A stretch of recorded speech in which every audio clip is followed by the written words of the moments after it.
Jai Shri Ram. A pleasant morning to you all. Hope you will be having a wonderful day. In our previous class, we have studied the lighthouse lesson. We have also understood the answers for the exercises in detail, along with the grammar. In today's class, we will learn more about the sentences. We will also learn about the suffixes and prefixes in grammar, which are useful for completing our textbook exercises. Before starting the lesson, we need some energy, right? So, let's do this activity to get some energy. Here, in the words given below, some letters are missing. If you think properly and fill the letters, it will become a part of our body. I have given pictures to help you. Did you check it properly? Okay. ಇಲ್ಲಿ ಸ್ಕ್ರೀನನ್ನು observe ಮಾಡಿ ಪ್ರತಿಯೊಂದರಲ್ಲಿ ಕೂಡ ಒಂದು ಅಥವಾ ಎರಡು ಪದಗಳು miss ಆಗಿದೆ. With the help of this pictures ನೀವು ಅದನ್ನು ಫಿಲ್ ಮಾಡಬೇಕು. ಅದೆಲ್ಲವೂ ಕೂಡ ನಮ್ಮ ಬಾಡಿಯ ಪಾರ್ಟ್ಸಿನ ನೇಮ್ ಆಗಿರ್ತದೆ. So did you guess the answers correctly? ಸಿಕ್ಕಿದ ಆನ್ಸರ್ಸ್ ಎಲ್ಲ ಕೂಡ. I will now tell you the right answers. Check your selfs. How much did you answer correctly? So, answers are first one ear, second one leg, third one head, fourth one hand, fifth one is eye. Enjoy? Good. Now, let's start our today's class. Before that, let's just recall what we studied about sentences. First, what is a sentence? A sentence is a group of words arranged in a specific order, which makes a complete sentence. ಪದಗಳ ಗುಂಪು ಸರಿ, ಆದರೆ ಪದಗಳ ಗುಂಪು ಒಂದು systematic ವೇಯಲ್ಲಿ arrange ಆಗಿರಬೇಕು. ಹಾಗಿದ್ದಾಗ ಮಾತ್ರ ನಾವು ಅದನ್ನು ಸೆಂಟೆನ್ಸ್ ಅಂತ ಹೇಳಿ ಕರಿತೇವೆ. Play ball with the children. ಈಗ ಇದನ್ನು ಅಬ್ಸರ್ವ್ ಮಾಡಿ. Observe this. This is a sentence? No, right? Because there are words here, but they are not arranged in a systematic manner. Now, look at this.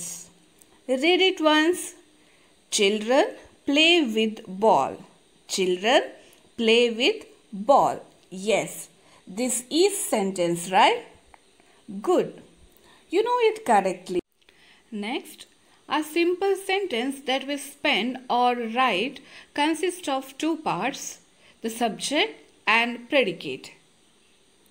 ನಾವು ಹೇಳುವಂಥ ಅಥವಾ ಬರೆಯುವಂಥ ಯಾವುದೇ ಒಂದು simple ಸೆಂಟೆನ್ಸಲ್ಲಿ ಎರಡು parts ಇರ್ತದೆ. That is subject and predicate. Let's see what is subject and predicate. The person or thing we speak about is the subject. What we speak about the person or thing is the predicate. ಒಂದು ಸೆಂಟೆನ್ಸಲ್ಲಿ ಯಾವ ವ್ಯಕ್ತಿ ಅಥವಾ ಯಾವ ವಿಷಯದ ಬಗ್ಗೆ ನಾವು ಮಾತಾಡ್ತಿದ್ದೇವೋ ಅದು subject ಆದರೆ, ಆ ವ್ಯಕ್ತಿ ಮಾಡುವಂತಹ ಕೆಲಸ ಏನಿರ್ತದೆ ಅಥವಾ ಆ ವಿಷಯ ಯಾವುದರ ಬಗ್ಗೆ ಹೇಳುತ್ತೇವೆ, ನಾವು ಯಾವ ವಿಷಯದ ಬಗ್ಗೆ ಮಾತಾಡ್ತಿದ್ದೇವೋ ದಟ್ ಈಸ್ ಪ್ರೆಡಿಕೇಟ್. ನೆನಪಿದೆ ಅಲ್ವ ಎಲ್ರಿಗೂ ಕೂಡ? Okay, just read this sentence. The rich should help the poor. The rich should help the poor. In this sentence, can you guess? Can you guess the subject and predicate? Okay, here the subject is the rich. ಅಲ್ಲಿ main ಆಗಿರುವಂಥದ್ದು ಯಾವುದರ ಬಗ್ಗೆ, ಯಾವ ವಿಷಯದ ಬಗ್ಗೆ ನಾವು ಮಾತಾಡ್ತಿದ್ದೇವೆ? Rich, ಯಾರು ಶ್ರೀಮಂತ ಅಂತ ಹೇಳುವ ವ್ಯಕ್ತಿ, ಶ್ರೀಮಂತ ಯಾರಿರ್ತಾರೆ ಶ್ರೀಮಂತರು ಅವರ ಬಗ್ಗೆ ನಾವು ಹೇಳ್ತಾ ಇದ್ದೇವೆ ಅಲ್ವಾ? Next predicate. ಪ್ರೆಡಿಕೇಟ್ ಯಾವುದ್ರಲ್ಲಿ? ದ ರಿಚ್ ಏನು ಮಾಡಬೇಕು ಅಂತ ಹೇಳ್ತಾ ಇದೆ ಅಲ್ಲಿ? ಶುಡ್ ಹೆಲ್ಪ್ ದ ಪುವರ್ ಅಲ್ವಾ? That is predicate. ಅಂದರೆ ಮೀನಿಂಗ್ ಏನು ಕನ್ನಡದಲ್ಲಿ? ಶ್ರೀಮಂತರು ಬಡವರಿಗೆ ಸಹಾಯ ಮಾಡಬೇಕು. ಸೊ ಅಲ್ಲಿ ಮೇನ್ ಶ್ರೀಮಂತ. So that is subject. ಏನು ಕೆಲಸ ಮಾಡಬೇಕು? should help the poor, that is predicate. Hope you understood. Okay, next is kinds of sentences. There are 5 types of sentences, that is assertive sentences, interrogative sentences, imperative sentences, exclamatory sentences and operative sentences. We have already studied about assertive and exclamatory sentences. Let us quickly recall them. First, assertive sentences. An assertive sentence is a sentence which makes a statement or an assertion. ಅಂದರೆ ಒಂದು simple ಆಗಿ ಒಂದು ವಾಕ್ಯ ಇರ್ಬೋದು, ಅದು ಯಾರಿಗೆ ಸಂಬಂಧಪಟ್ಟ ವಾಕ್ಯ ಇದ್ರೂ ಕೂಡ ಸಿಂಪಲ್ ಆಗಿ ಒಂದು ವಾಕ್ಯ ಇದ್ದರೆ ಅದನ್ನು ನಾವು ಅಸರ್ಟಿವ್ ಸೆಂಟೆನ್ಸ್ ಅಂತ ಹೇಳಿ ಕರಿತೇವೆ. For example, I go to school every day. ಅದು ಸಿಂಪಲ್ ಆಗಿರುವಂಥ ಒಂದು sentence, right? My name is Anusha. So ಇದೆಲ್ಲ assertive sentence. Next one is exclamatory sentences. An exclamatory sentence is a sentence that expresses a strong feeling of wonder, joy or sorrow. ಯಾವ sentence ಒಂದು strong ಆಗಿರುವಂತಹ ಆಶ್ಚರ್ಯ ಸೂಚಕ ಆಗಿರ್ಬೋದು, ಖುಷಿ ಆಗಿರ್ಬೋದು, ದುಃಖ ಆಗಿರ್ಬೋದು, ಅದನ್ನು ಎಕ್ಸ್ಪ್ರೆಸ್ ಮಾಡ್ತದೋ ಅದನ್ನು ನಾವು ಎಕ್ಸ್ಕ್ಲಮೇಟರಿ ಸೆಂಟೆನ್ಸ್ ಅಂತ ಹೇಳಿ ಕರಿತೇವೆ. For example, what a beautiful day. Understood? Exclamatory sentence and observe the exclamatory mark here. Okay, now let us learn about other types of sentences. Interrogative sentences. Interrogative sentences are those sentences that ask questions. Understood? Okay. ಯಾವ ವಾಕ್ಯಗಳು ಪ್ರಶ್ನೆಗಳನ್ನು ಕೇಳ್ತವೆಯೋ ಅಂತಹ ವಾಕ್ಯಗಳನ್ನು ನಾವು interrogative sentences ಅಂತ ಹೇಳಿ ಕರಿತೇವೆ. Here you have one note. Observe the slide. An interrogative sentence always ends with the question mark. ನೆನಪಿಟ್ಕೊಳ್ಳಿ, interrogative sentence always ends with the question mark. So, my dear students, depending upon the situations, we will ask different types of question. So, what are the different conditions to ask question? Which are the suitable question words for these questions? We will learn this now. Understand this properly. It will help you to use correct words when you ask questions. So ಅಂದರೆ ಬೇರೆ ಬೇರೆ ಪರಿಸ್ಥಿತಿಗೆ ಅನುಗುಣವಾಗಿ ನಾವು ಬೇರೆ ಬೇರೆ ಪ್ರಶ್ನೆಗಳನ್ನು ಕೇಳ್ತೇವಲ್ವಾ. So ನಾನಿಲ್ಲಿ ನಿಮಗೆ ಆ ಸಂದರ್ಭಗಳನ್ನು ಮತ್ತು ಅದಕ್ಕೆ ಯೂಸ್ ಮಾಡುವಂತಹ ಕ್ವಶನ್ ವರ್ಡ್ಗಳನ್ನು ಹೇಳ್ತೇನೆ. ಅಬ್ಸರ್ವ್ ಮಾಡಿ. Conditions and interrogative word. First one, reasons. Y.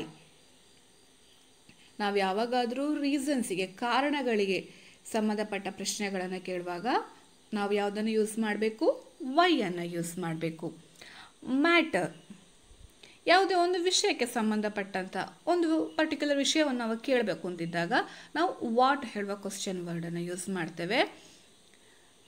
when we want to ask the question about or regarding time, we should use when interrogative word or a question word. ಒಂದು particular ಥಿಂಗಿನ ಬಗ್ಗೆ which ಅಂತ ಹೇಳುವ interrogative ವರ್ಡನ್ನು use ಮಾಡಿ ನಾವು ಕ್ವಶನ್ಸನ್ನು ಕೇಳಬೇಕು. For example, which colour do you like? Which is your favourite fruit? So ಅಲ್ಲೆಲ್ಲ ತುಂಬ ಇದೆ, ಕಲರ್ಸ್ ತುಂಬ ಇರ್ಬೋದು, ಫ್ರೂಟ್ಸ್ ತುಂಬ ಇರ್ಬೋದು. So you have to make an a choice here ಅಲ್ವಾ. ಅಷ್ಟರಲ್ಲಿ ನೀವು ಚಾಯ್ಸನ್ನು ಮಾಡಿ ನೀವು ನಿಮ್ಮ ಆನ್ಸರನ್ನು ಹೇಳಬೇಕು. ಸೊ ಅಂಥ ಟೈಪ್ ಪ್ರಶ್ನೆಗಳನ್ನು ನೀವು ಕೇಳಬೇಕು ಅಂತ ಹೇಳಿದರೆ you should use which word. Then place ಬಗ್ಗೆ ಇದ್ದಾಗ we should use where question word. Then if the question is about one person then we should use who. Then ಮ್ಯಾನರ್ನ ಬಗ್ಗೆ ಅಥವಾ ಯಾವುದೋ ಒಂದು ಪರ್ಟಿಕ್ಯುಲರ್ ವಸ್ತು ಅಂದರೆ ಹೌ ಈಸ್ ಯುವರ್ ಡೇ, ಹೇಗಿತ್ತು, ಯಾಕೆ, ಹೇಗೆ ಅಂಥದ್ದೆಲ್ಲ ಬಂದಾಗ, ಅಂಥ ಪ್ರಶ್ನೆಗಳು ನೀವು ಕೇಳಬೇಕು ಅಂತಿದ್ದಾಗ we should use how. So have you understood? Okay. Let's observe some examples for interrogative sentences. How old are you? What is your name? Who is your father? Where do you stay? Which class do you read in? Observe madidra?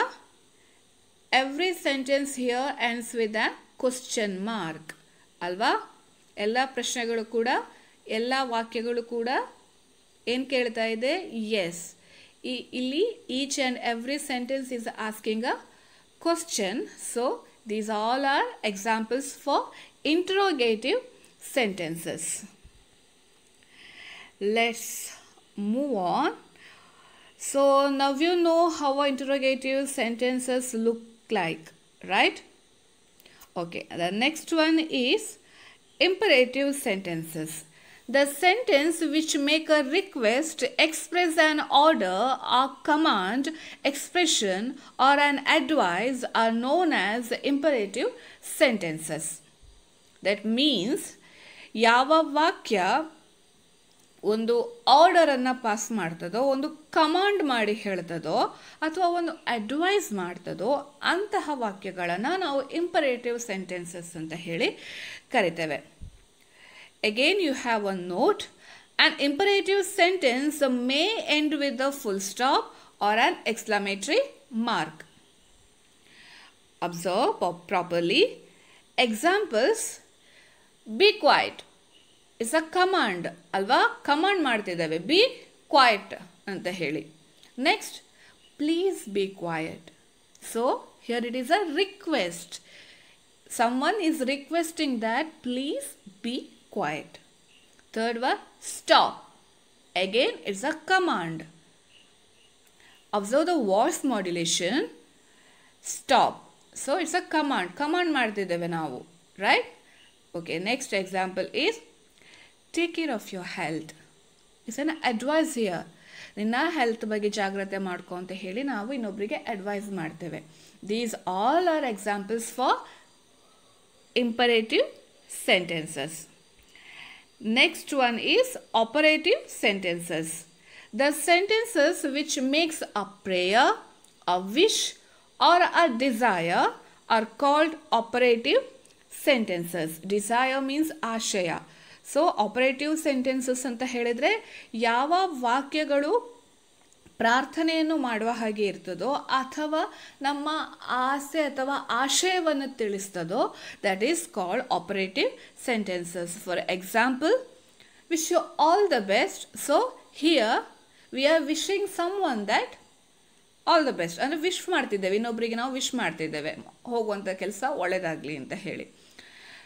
May God help you is a prayer here. ನಾವು ಏನು ಹೇಳ್ತಿದ್ದೇವೆ?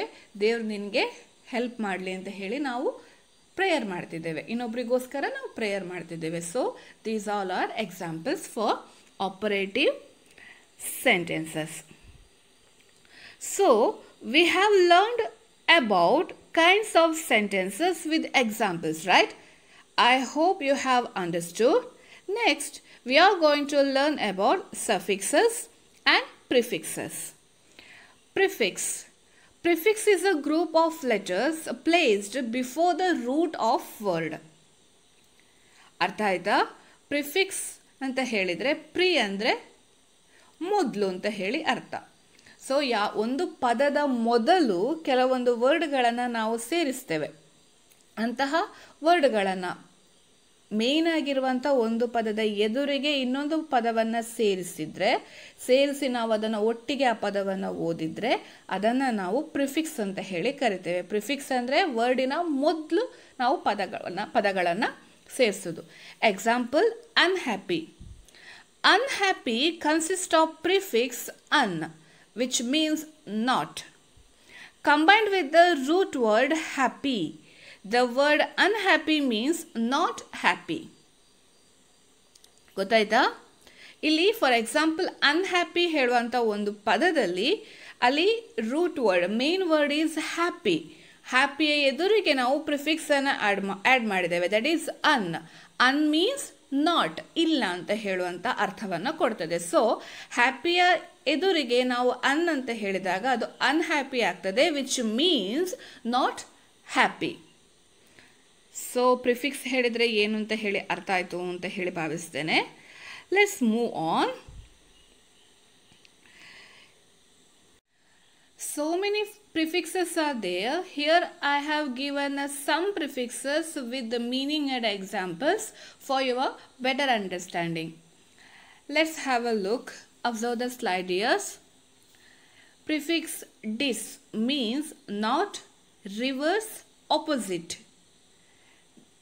ಅಂದರೆ not ಅಂದರೆ ಇಲ್ಲ, opposite ಅಂದರೆ ಯಾವುದಾದ್ರೂ ಪದದ ವಿರುದ್ಧ ಹೇಳಬೇಕು ಅಥವಾ ವಿರುದ್ಧ ಪದವನ್ನು ನಾವು ಹೇಳಬೇಕು ಅಂತ ಹೇಳಿದರೆ we can use dis prefix. Reverse ಕೂಡ ಹೇಳಿದ್ದನ್ನು ನಾವು ಉಲ್ಟಾ ಹೇಳಬೇಕು ಅಂತ ಹೇಳಿದ್ರು ಕೂಡ we can use dis prefix. For example disagree, disappear. Agree ಅಂತ ಹೇಳುವಂಥ ವರ್ಡಿಗೆ when we use disagree it will become opposite of that word. Agree ಅಂತ ಹೇಳಿದ್ರೆ ಒಪ್ಪಿಕೊಳ್ಳೋದು, ಡಿಸ್ಅಗ್ರಿ ಅಂತ ಹೇಳಿದ್ರೆ ಒಪ್ಪಿಕೊಳ್ಳೋದಿಲ್ಲ. Understood? Okay, next one, ill. That means not. Example, illegal, illogical. So here main word is, first one is legal. When we are adding ill to that, it will become a illegal, which means ಕಾನೂನು ಬಾಹಿರ. ಇಲ್ಲಿ legal ಅಂದರೆ ಕಾನೂನಾತ್ಮಕ, illegal ಅಂದರೆ ಕಾನೂನು ಬಾಹಿರ ಆಗ್ತದೆ. Like that, illogical ಅದೇ ರೀತಿ ವರ್ಕ್ ಆಗ್ತದೆ. Next, im. It means not or without. Same meaning, ಎರಡು ಕೂಡ ಸೇಮ್ ಮೀನಿಂಗ್ ಅನ್ನು ಕೊಡ್ತದೆ. Examples, impossible, improper. So possible, here it is a possible is main word. im ಅಂತ ಹೇಳುವಂಥದ್ದು ಪ್ರಿಫಿಕ್ಸ್, ಒಟ್ಟಿಗೆ ಆದಾಗ impossible ಆಗ್ತದೆ. ಆಯಿತಾ? ಅಯ್ಯೋ ಹೀ ಈಸ್ ಆನ್ ಇಂಪಾಸಿಬಲ್ ಅಂತ ಹೇಳ್ತೇವಲ್ವಾ, ಸುಧಾರಿಸಲಿಕ್ಕೆ ಸಾಧ್ಯವೇ ಇಲ್ಲ ಅಂತ ಹೇಳಿ. ಅರ್ಥ ಆಯ್ತಾ? ಅದು ನಿಮಗೊಂದು ಎಕ್ಸಾಂಪಲ್ ಕೊಟ್ಟದ್ದು. Next one is mis. That means bad or wrong. ಕೆಟ್ಟದು ಅಥವಾ ತಪ್ಪಾಯಿತು ಅಂತ ಹೇಳುವಂಥ ಅರ್ಥ ಬರಬೇಕು ಅಂತ ಹೇಳಿ ಆದಾಗ ನಾವು ಮಿಸ್ ಅಂತ ಹೇಳೋದನ್ನು ಯೂಸ್ ಮಾಡ್ಬೋದು. For example, mislead, misplace. Misplace ಅಂತ ಹೇಳಿದರೆ ಪ್ಲೇಸಲ್ಲಿ ಇದ್ದದ್ದು ಮಿಸ್ಪ್ಲೇಸ್ ಆಗಿದೆ, ಆಚೀಚೆ ಆಗಿದೆ, ಕಾಣ್ತಾ ಇಲ್ಲ ಅಂತ ಹೇಳುವಾಗ we can use misplace. Understood? Yes, I am using more Kannada use ಮಾಡ್ತಾ ಇದ್ದೇನೆ, ಸೊ ದ್ಯಾಟ್ ಗ್ರಾಮರ್ ಅಲ್ವಾ ಒಂದು ಸ್ವಲ್ಪ ಅರ್ಥ ಆಗಲಿ ಅಂತ ಹೇಳೋ ದೃಷ್ಟಿಯಿಂದ ಕನ್ನಡ ಹೆಚ್ಚು ಯೂಸ್ ಮಾಡ್ತಾ ಇದ್ದೇನೆ. ಬಟ್ ಇದು ಈ ಪೋರ್ಷನಿಗೆ ಮಾತ್ರ, ನೆಕ್ಸ್ಟ್ ಇದಕ್ಕೆ ಹೀಗೆ ಆಗೋದಿಲ್ಲ. ಗ್ರಾಮರ್ ಬಂದಾಗ ಮಾತ್ರ ನಾನು ಸ್ವಲ್ಪ ಕನ್ನಡದಲ್ಲಿ ಕೂಡ ಹೇಳ್ತಾ ಹೋಗ್ತೇನೆ, ಸೊ ಚೆನ್ನಾಗಿ ಅರ್ಥ ಆಗಲಿ ಅಂತ ಹೇಳುವ ದೃಷ್ಟಿಯಿಂದ. Next, ಸಫಿಕ್ಸಸ್. A suffix is a group of letters placed after the root of word. ನೆನಪಿಟ್ಕೊಳ್ಳಿ, a suffix is a group of letters placed after the root of word. ಒಂದು ಮೇನ್ ವರ್ಡ್ ಇರ್ತದೆ, ಮೇನ್ ವರ್ಡ್ ಆದ ನಂತರ ನಾವು ಪದಗಳನ್ನು use ಮಾಡಿದರೆ ಅದನ್ನು suffix ಅಂತ ಹೇಳಿ ಕರಿತೇವೆ. ಪ್ರೀ ಅಂದರೆ ಮೊದಲು, ಸಫಿಕ್ಸ್ ಅಂತ ಹೇಳಿದರೆ ನೆಕ್ಸ್ಟ್, ಅದನ್ನು ನೆನಪಿಟ್ಕೊಂಡ್ರೆ ಆಯಿತು. For example, flavourless. Flavorless consists of the root word flavor combined with the suffix less, which means without. The word flavorless means having no flavor. Understood? So main word ಇಲ್ಲಿ flavour ಅಂತ ಹೇಳುವಂಥದ್ದು main word. ಅದಕ್ಕೆ ನಾವು less ಅಂತ ಹೇಳುವಂಥ ಸಫಿಕ್ಸನ್ನು use ಮಾಡಿದರೆ it will become a flavour less, ಅಂದರೆ ಹ್ಯಾವಿಂಗ್ ನೋ ಫ್ಲೇವರ್, ಫ್ಲೇವರ್ ಇಲ್ಲ ಅಂತ ಹೇಳುವ ಅರ್ಥವನ್ನು ಕೊಡ್ತದೆ. ಸೊ ಎಕ್ಸಾಂಪಲ್ಸ್ ಬೇಕಲ್ವಾ? Yes, here also I have given some suffixes because ತುಂಬ ಸಫಿಕ್ಸಸ್ ಇದೆ. ಸ್ವಲ್ಪ ಸೆಲೆಕ್ಟ್ ಮಾಡಿ ಇಲ್ಲಿ ಕೆಲವನ್ನು ನಿಮಗೆ ಕೊಟ್ಟಿದ್ದೇನೆ. Able meaning able to, having the quality of, ಸಮರ್ಥ ಅಂತ ಹೇಳ್ತೇವಲ್ಲ, ಸಾಮರ್ಥ್ಯ ಅಂತ. ಎಸ್, ಅದೇ ಮೀನಿಂಗನ್ನು ಕೊಡ್ತದೆ. For example, comfortable, portable. Portable ಅಂತ ಹೇಳಿದರೆ, ಪೋರ್ಟ್ ಅಂತ ಹೇಳಿದರೆ ತಗೊಂಡೋಗೋದು, ಒಂದು ಕಡೆಯಿಂದ ಇನ್ನೊಂದು ಕಡೆಗೆ ಹೋಗುವಂಥದ್ದು. ಪೋರ್ಟ್ ಏಬಲ್, ತಗೊಂಡೋಗ್ಲಿಕ್ಕೆ ಸಾಧ್ಯ ಆಗುವಂಥದ್ದು. ಸೊ ಅಲ್ಲಿ ಸಾಮರ್ಥ್ಯ ಅದರದ್ದು ಅಲ್ವಾ. ಕಂಫರ್ಟೇಬಲ್ ನಾವು ಕೇಳಿದಿಲ್ವಾ, ನಿಮಗೆ ಈ ಪ್ಲೇಸ್ ಕಂಫರ್ಟೇಬಲ್ ಆಗಿದೆಯಾ ಅಂತ ಹೇಳಿ. ಸೊ ನಿಮಗದು ಆರಾಮದಾಯಕವಾಗಿದೆಯಾ. ಕಂಫರ್ಟ್ ಅಂದರೆ ಕೂಡ ಸೇಮ್ ಮೀನಿಂಗ್, ಆದರೆ ವೆನ್ ವಿ ಸೇ ಕಂಫರ್ಟೇಬಲ್ ಅದಕ್ಕೆ ಒಂದು ಹೆಚ್ಚಿನ ವೇಟೇಜ್ ಇರ್ತದೆ, ಆ ಒಂದು ವರ್ಡಿಗೆ ಹೆಚ್ಚಿನ ವೇಟೇಜ್ ಇರ್ತದೆ. So next suffix is full. Full of ಅಂತ ಹೇಳಿದರೆ ತುಂಬ ಅಂತ ಹೇಳುವ ಅರ್ಥ. So beautiful, grateful. ಬ್ಯೂಟಿ ಅಂತ ಹೇಳಿದರೂ ಕೂಡ ಸುಂದರವೇ. ವೆನ್ ವಿ ಸೇಯಿಂಗ್ ಬ್ಯೂಟಿಫುಲ್ ಅಂತ ಹೇಳಿದರೆ ಸುಂದರವಾದ, ಅದಕ್ಕೊಂದು ವೇಟೇಜ್, ಆ ವರ್ಡಿಗೆ ಒಂದು ವೇಟೇಜ್ ಬರ್ತದೆ. ಸೊ ಬ್ಯೂಟಿಫುಲ್, ಗ್ರೇಟ್ಫುಲ್ ಅಂತ ಹೇಳುವಂಥದ್ದು ಒಂದು ಎಕ್ಸ್ಟ್ರಾ ವೇಟೇಜನ್ನು ಆ ವರ್ಡಿಗೆ ಕೊಡ್ತದೆ. Less, without, not affected by, ಏನು ತೊಂದರೆ ಇಲ್ಲ. ವಿದೌಟ್ ಅಂದರೆ ಇಲ್ಲ, ಅಥವಾ ಏನು ತೊಂದರೆ ಇಲ್ಲದ ಅಂತ ಹೇಳುವ ಮೀನಿಂಗನ್ನು ಕೊಡ್ತದೆ. So colourless, fearless. ಕಲರ್ಲೆಸ್ ಅಂದರೆ ಕಲರ್ ಇಲ್ಲದೆ ಇರುವಂಥದ್ದು, ಫಿಯರ್ಲೆಸ್ ಅಂದರೆ ಹೆದರಿಕೆ ಇಲ್ಲದಿರುವಂಥದ್ದು, ಧೈರ್ಯವಂತ. ಸೊ ಲೆಸ್ ಅಂತ ಹೇಳುವ ಸಫಿಕ್ಸನ್ನು we can use it in a positive way and negative way also. Next one is ness. Ness denoting a state or a condition. ಸ್ಥಿತಿಯನ್ನು, ಪ್ರಸ್ತುತ ಸ್ಥಿತಿಯನ್ನು, ಸ್ಟೇಟ್ ಆಫ್ ಮೈಂಡನ್ನು, ಪ್ರಸ್ತುತ ಮನಸ್ಸಿನ ಸ್ಥಿತಿಯನ್ನು ಹೇಳ್ತದೆ. That is kindness, brightness etcetera. Kindness ಅಂದರೆ ಏನು? ಕರುಣೆಯಿಂದ ತುಂಬಿದವ, ಕರುಣವಂತ ಅಂತ ಹೇಳ್ತೇವಲ್ಲ, ಕರುಣೆಯಿಂದ ತುಂಬಿದವ, ದಯೆಯಿಂದ ತುಂಬಿದವ ಅಂತ ಹೇಳ್ತೇವಲ್ವ, ಅದೇ ಮೀನಿಂಗ್. ಬ್ರೈಟ್ನೆಸ್ ಪ್ರಕಾಶಮಾನವಾದ. Understood? Okay. What is next? I have given some more examples for suffixes and prefixes. Let's have a look here. Childhood, friendship, removal, punishment, landing. These are all are examples for suffixes. Observe child. ಅದಕ್ಕೆ wood, childhood, HOOD ವರ್ಡನ್ನು ಸೇರಿಸಿದ್ರೆ ಅದು suffix ಆಗೋದು. Same ಫ್ರೆಂಡಿಗೆ ship ಹೇಳುವಂಥದ್ದು, ರಿಮೂವಿಗೆ AL ಅಂತ ಹೇಳುವಂಥದ್ದು, ಪನಿಷಿಗೆ made, land ING. ಗೊತ್ತಾಯ್ತಾ suffix ಎಲ್ಲಿ ಆ್ಯಡ್ ಆಗಿದೆ ಅಂತ ಹೇಳಿ. Next prefixes. React, unusual, sub editor, understand, misfire. So today we learned in detail about kinds of sentences, suffixes and prefixes. Now is time for activities. Activity number 1. Write the name of the types of sentences from the following. Did you finish your work? Please don't hurt the animals. What a horrible movie it was. The dog is a faithful animal. May God help you to bear the pain. So ನೀವಿಲ್ಲಿ types of sentence, ಯಾವ sentence ಅದು ಅಂತ ಹೇಳಬೇಕು. ಇಲ್ಲಿ first ಎರಡು ಕೂಡ ಇರ್ಬೋದು, that is ಅಸೆಟಿವ್ and exclamatory ಕೂಡ ಇರ್ಬೋದು. ಅಲ್ಲಿ third one what a horrible movie, ಆಯಿತಾ, ಮೂವೀಸ್ ಅಲ್ಲ, ಮೂವಿ ಆಗಬೇಕು. So next, find out the imperative sentences in this poem. Poem is very famous, I think. Johnny, Johnny, yes papa. Eating sugar? No papa. Telling lies? No papa. Open your mouth? Ha ha ha. So in this poem you have to find out the sentences which are imperative sentences. Understood? Okay, let's move on. Fill in the blanks with the correct word. First one, a rainbow is dash. You have to select colorful or colorless. Second one, when people can't solve a problem, they feel dash. Dash bit hogide, dash. Next, a butterfly is a dash insect. Harmful, harmless. You need to be very dash while doing a science experiment. Careful or careless. You have to select in between that two words and fill in the blanks. Next, textbook activity. Idu nimma textbook alli ide. Fill in the blanks with the suffix less.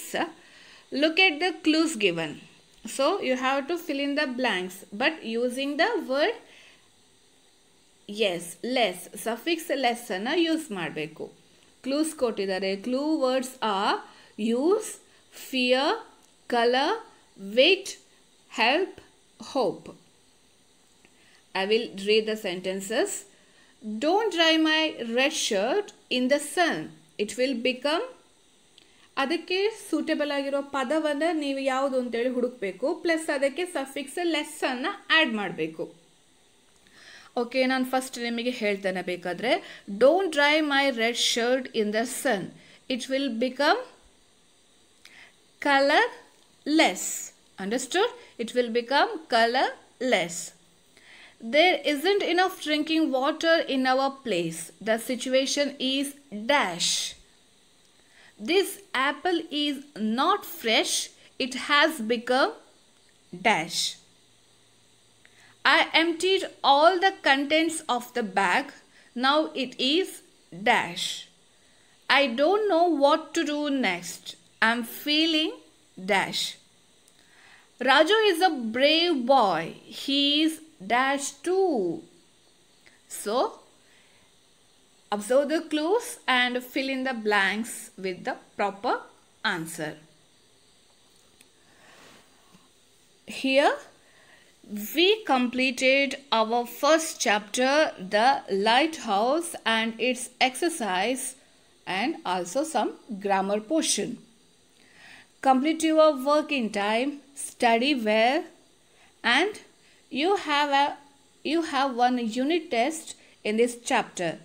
When, how, for how much marks, all the details ನಾನು ನಿಮಗೆ ವಾಟ್ಸಪ್ಪಲ್ಲಿ send ಮಾಡ್ತೇನೆ. So prepare well for exam and at last, yes, be safe, stay healthy and have a wonderful day, dears. Thank you.